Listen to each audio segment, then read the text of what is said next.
मुंबई अहमदाबाद महामार्गावर एक अनोळखी व्यक्ती बेशुद्ध अवस्थेत आढळून आला होता। त्या व्यक्तीची ओळख सोशल मीडियाच्या माध्यमातून पटली आहे। मिळालेल्या माहितीनुसार मुंबई अहमदाबाद महामार्गावर मस्तान नाक्याजवळील कुमार पार्क हॉटेलच्या हद्दीत एक अनोळखी व्यक्ती बेशुद्ध अवस्थेत आढळून आला। त्या व्यक्तीबद्दल माहिती मिळताच रुग्णवाहिका चालक व समाजसेवक अखिल सय्यद यांनी तातडीने त्याला मनोरच्या ग्रामीण रुग्णालयात दाखल केले, मात्र तिथे उपचारादरम्यान त्याचा मृत्यू झाला।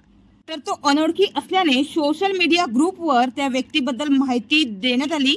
त्यानुसार त्या व्यक्तीची ओळख पटली आहे। तर माहितीनुसार तो व्यक्ती मुंबई बोरिवली येथून उदयपूरला जाण्यासाठी बसमध्ये बसला होता आणि मनोर मस्तान नाका येथील शिमला हॉटेलजवळ उतरला होता। तर त्याच्या मित्र परिवारांनी देखील सोशल मीडियाद्वारे तो भेटल्यावर संपर्क साधण्याचे आवाहन केले होते। त्यानुसार त्या व्यक्तीची ओळख पटली आहे। तर त्या व्यक्तीवर मनोर ग्रामीण रुग्णालयात शवविच्छेदन करण्यात आले असून त्या व्यक्तीच्या कुटुंबियांना त्याचा मृतदेह सोपवण्यात आला आहे।